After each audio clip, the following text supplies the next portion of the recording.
आप यहाँ आए, हम कृतार्थ हुए। आप आइए प्रभु, आइए माता।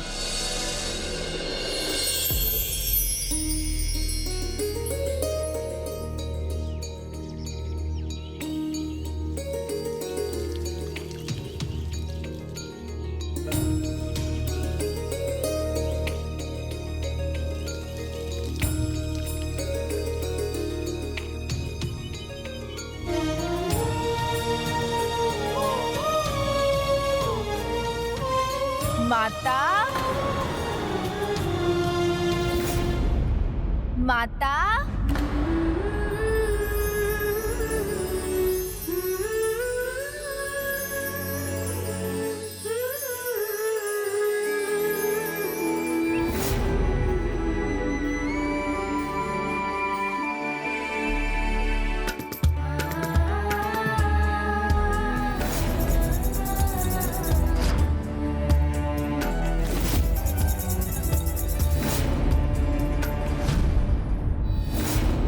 इस प्रकार समय बीतता गया और देवी पार्वती त्रिसंध्या क्षेत्र में प्रभु महागणाधिपति जी के जन्म की प्रतीक्षा में व्याकुल हो रही थी।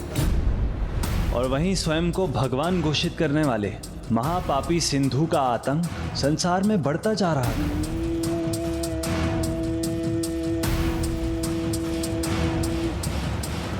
हे ऋषि, चलो झुको भगवान सिंधु के सामने।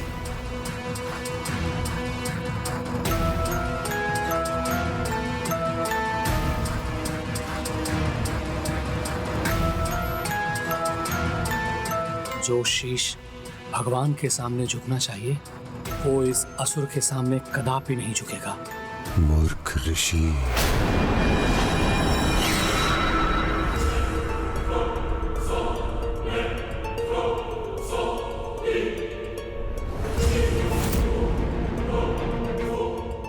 मुझ पर विश्वास तभी होगा जब तुम्हारी सांस रोकूंगा।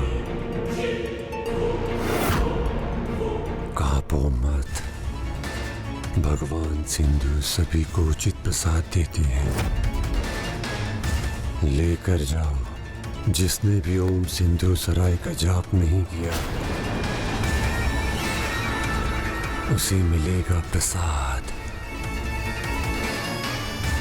और उससे भी पेट नहीं भरा तो डाल दो। ऋषिवर, ऋषिवर, उठिए, उठिए ऋषिवर, उठिए, संभालिए। प्रणाम ऋषिवर। ऋषिवर, आपको उस दुष्ट के आतंक से मुक्ति मिल गई।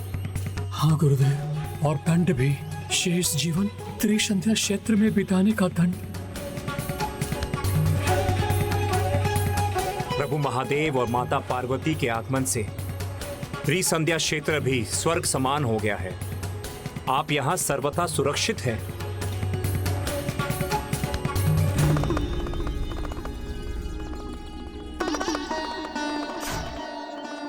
प्रणाम प्रभु। प्रणाम। प्रणाम देवी अहिल्या।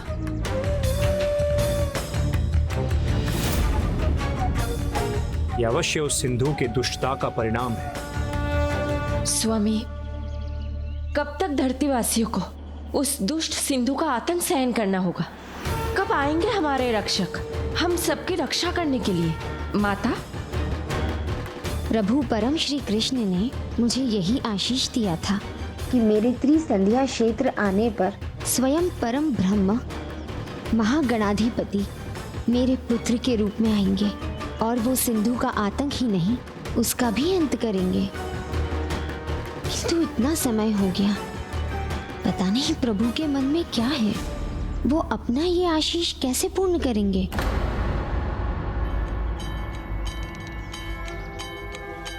जिस प्रकार हम अपने भक्त की भक्ति की पुकार सुनकर उनके पास जाते हैं, उसी प्रकार आपको भी अपनी भक्ति का प्रमाण देना होगा।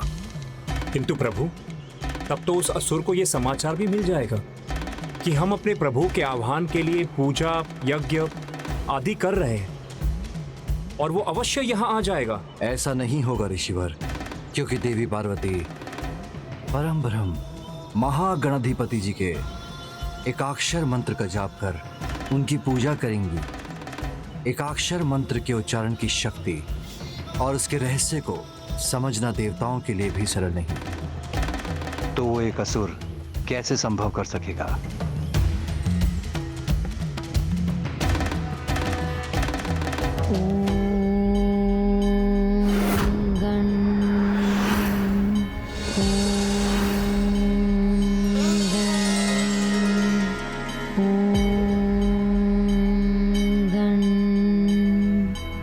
एक और देवी पार्वती निरंतर जाप में लीन थी, तो दूसरी ओर देवी अहिल्या देवी पार्वती का ध्यान रख रही थी, और ऐसा 12 वर्षों तक चलता रहा।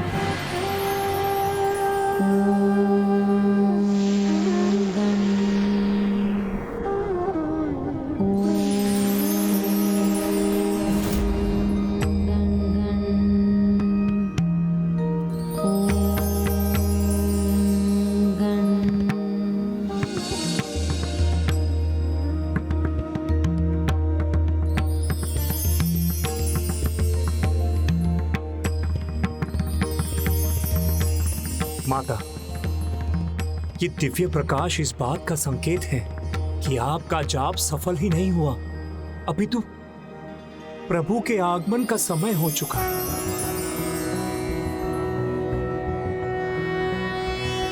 नमस्ते ब्रह्म रूपाय विष्णु रूपाय ते नमः।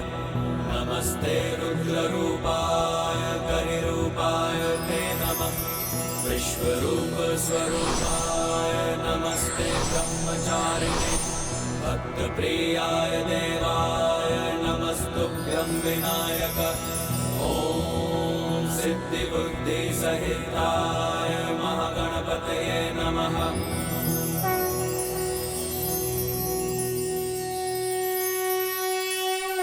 हे परम ब्रह्म प्रभु महागणाधिपति जी, पार्वती का प्रणाम स्वीकार कीजिए।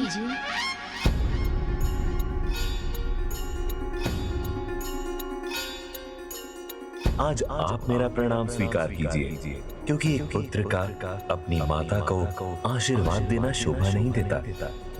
समय आ गया है कि मैं आपके पुत्र रूप में आपकी ममता का आनंद लूं। माता, अपने पुत्र से ये शब्द सुनने के लिए और कितनी प्रतीक्षा करवाएंगे प्रभु? आपकी प्रतीक्षा अब समाप्त होने वाली है। आने वाली भाद्रपद शुक्ल पक्ष की चतुर्थी की दोपहर में मैं आपके पुत्र के रूप में आऊंगा।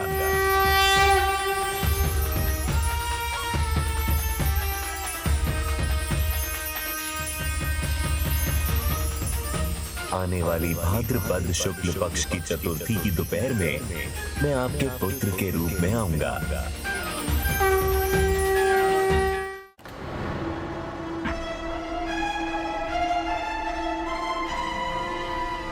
अस्वीकार है मुझे एक ढोंगी को नमन करना। डालना चाहते हो तो डाल दो मुझे त्रिसंध्या क्षेत्र में, किंतु इसके आगे नहीं झुकूंगा मैं, और ना ही इसका नाम लूंगा।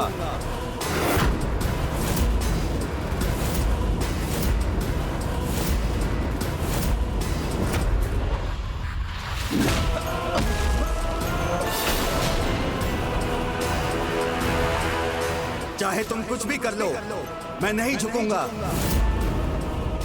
नष्ट होगा, कष्ट मिलेगा तो भ्रम नष्ट होगा। जानोगे, मानोगे, भगवान मुझे।